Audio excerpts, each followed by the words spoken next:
The mayor of a Texas village is a goat. He used to drink up to 40 beers a day, handed to him by tourists, one bottle at a time. And when he died, his son took over the office. That's not the strangest thing on this list. There's a town with a population of 3 that produced a #1 country hit. A ghost town with 2 rival World Chili Championships held the same weekend. 10 Cadillacs buried nose down in a wheat field outside Amarillo, spray painted by strangers for 50 straight years. And a village that has genuinely never agreed on why it's called what it's called. Like this video if you've ever driven through Texas and thought there's no way that's a real place, and stick around because the mayor goat isn't even in the top 5. Let's count down. Number 10.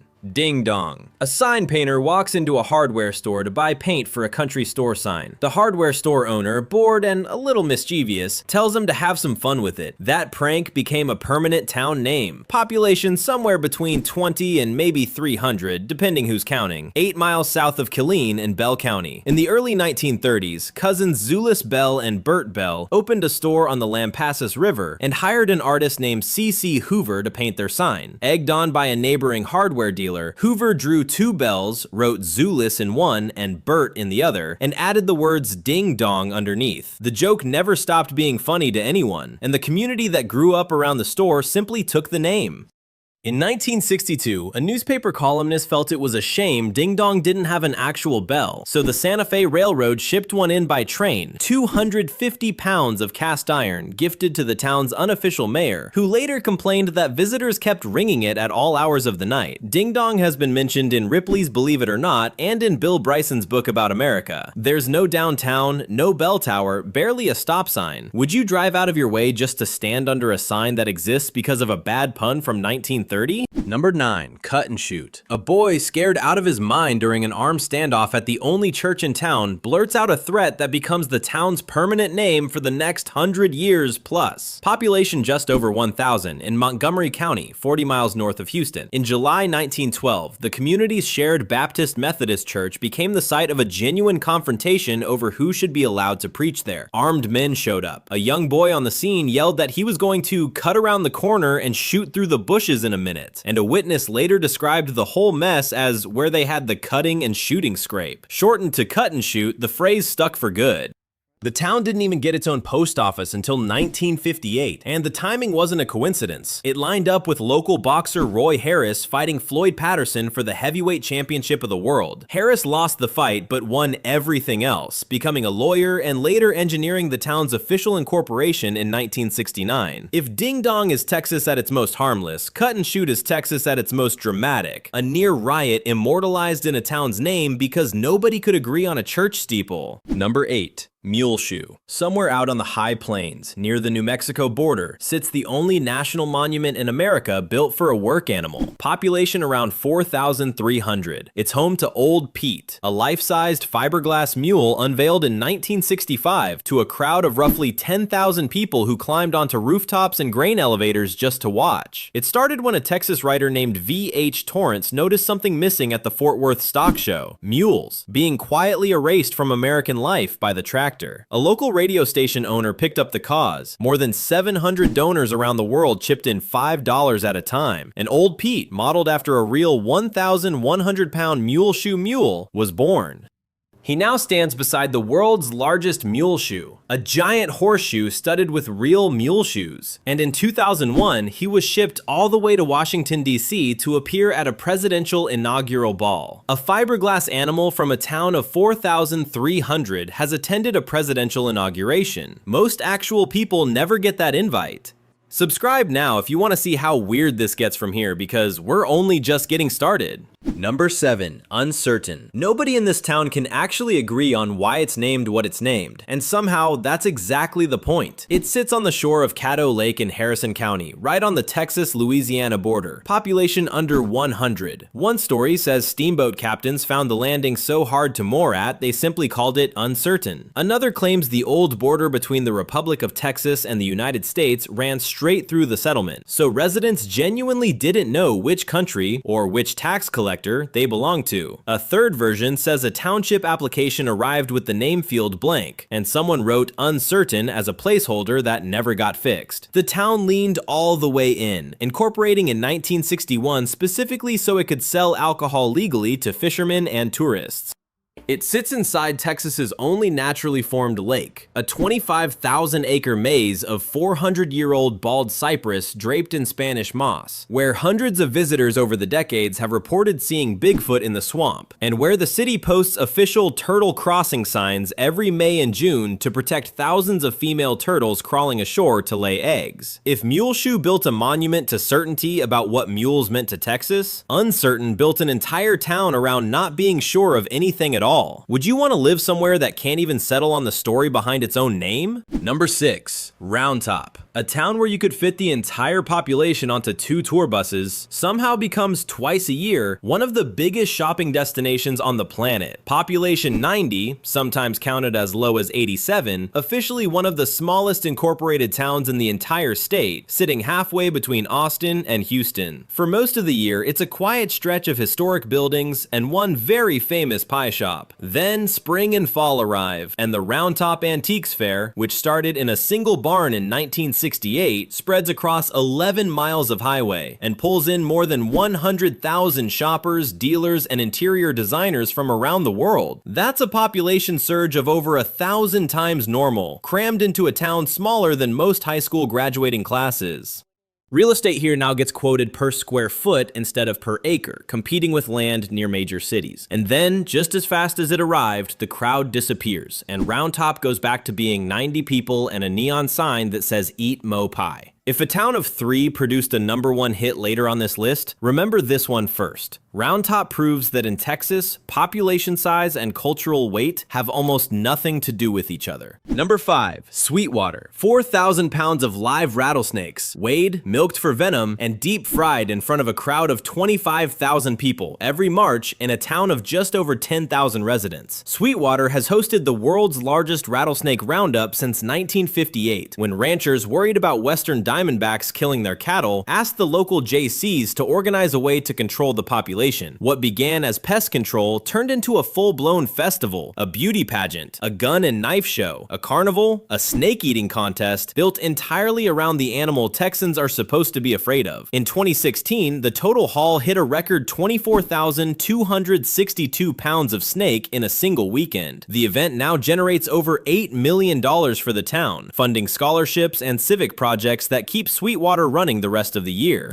It's also deeply controversial. Biologists warn that flushing snake dens harms hundreds of unrelated species that share those same caves, and animal welfare groups call the killing methods cruel. Sweetwater has kept it going anyway, even through a global pandemic, because for this stretch of West Texas, the rattlesnake isn't just a threat, it's the economy. Would you try the fried rattlesnake? Or does that feel like tempting fate in a town literally famous for snakes? Number 4. Luckenbach. Population 3. Not 3,000, 3. And somehow that number produced a song that hit #1 on the Billboard country charts and stayed there 6 weeks straight. In Gillespie County, 70 miles west of Austin, Luckenbach was founded in 1849 as a trading post that reportedly never broke a single peace treaty with the Comanche it traded with. By the 1960s, it had faded almost to nothing. A general store, an old dance hall, and barely anyone left to keep either one open. In 1971, a Texas humorist named Hondo Crouch bought the entire town outright for about $30,000 and turned it into a kind of living art piece, coining the motto, "Everybody's somebody in Luckenbach." 6 years after Hondo died, Waylon Jennings recorded a song that used the town's name as shorthand for escaping the pressures of success, and it turned a ghost town most Texans had never heard of into a pilgrimage site for country fans around the world.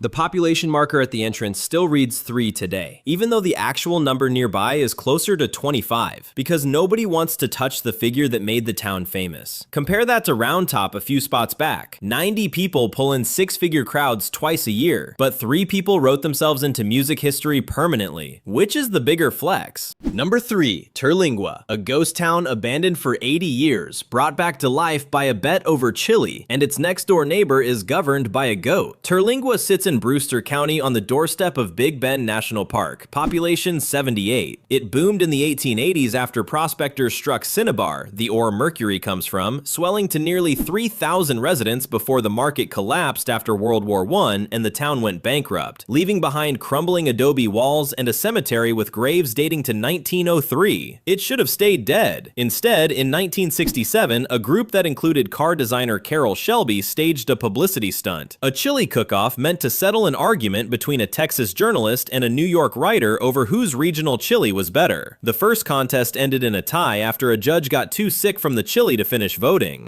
That ridiculous non-ending became an annual tradition, and today over 10,000 self-declared chili heads descend on the ruins every November for two rival championship cook-offs held the very same weekend in the very same ghost town. And here's the twist nobody sees coming. 15 miles down the road in Lajitas, the honorary mayor has, for decades, been a goat. The original, Clay Henry, reportedly drank up to 40 beers a day handed to him by tourists, and his descendants have carried the title ever since. Muleshoe put up a statue of a mule. Lajitas actually elected a live animal. Which one do you think Texas takes more seriously? Number 2. Marfa. Lights have been flickering on this horizon since at least 1883, and nobody, not scientists, not physics students, not a former NASA engineer who spent 12 years studying them, has ever fully explained why. Marfa sits deep in the high desert of far west Texas, population around 1,700, and it's famous for two things that have absolutely nothing to do with each other. First, the Marfa lights. Orbs first reported by a young cowhand who assumed he was watching an Apache campfire. Later investigated by university researchers who concluded most sightings were car headlights bent by warm desert air, a theory that conveniently doesn't explain the very first sighting, decades before headlights existed out here. James Dean reportedly became so obsessed with the lights while filming Giant in Marfa that he'd watch for hours through a telescope from his hotel window.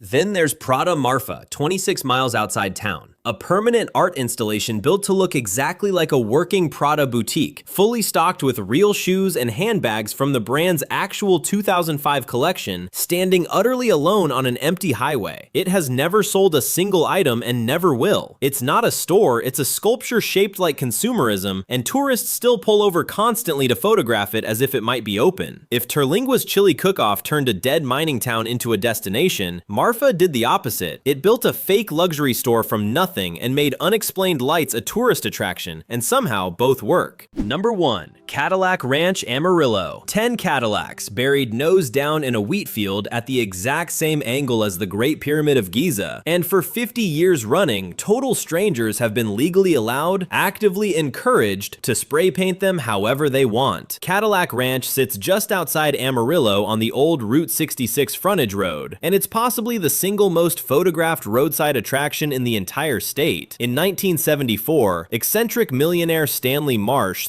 commissioned a San Francisco art collective called Ant Farm to build something that would, in his own words, perplex the local Amarilloans. What they delivered was 10 junkyard Cadillacs, spanning the model years 1949 to 1963, driven or hoisted straight into their own graves, tail fins pointed permanently at the sky. Most cost around $200 each. What separates Cadillac Ranch from nearly every other art installation on Earth is that vandalism isn't tolerated here. It's the entire point.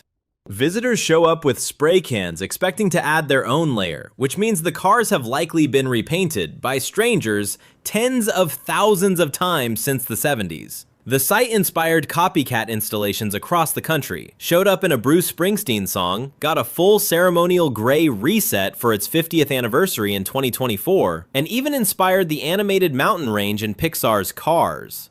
A town of one goat-run village down the highway takes its mayor more seriously than most cities take theirs, but Amarillo took 10 dead luxury cars and turned them into the most democratic art piece in Texas. So here's the recap. A prank sign, a near riot over a church steeple, a mule that went to a presidential inauguration, a town that can't agree why it's named what it's named, 90 people hosting six-figure crowds, 4,000 pounds of snake twice a year, 3 people, 1 #1 hit, a ghost town, 2 chili championships, 1 beer-drinking goat mayor, desert lights nobody's explained since 1883, 10 buried Cadillacs, repainted for 50 years straight. If you thought your home state could top any of that, tell me where in the comments. I promise Texas isn't done being weird, and neither are we.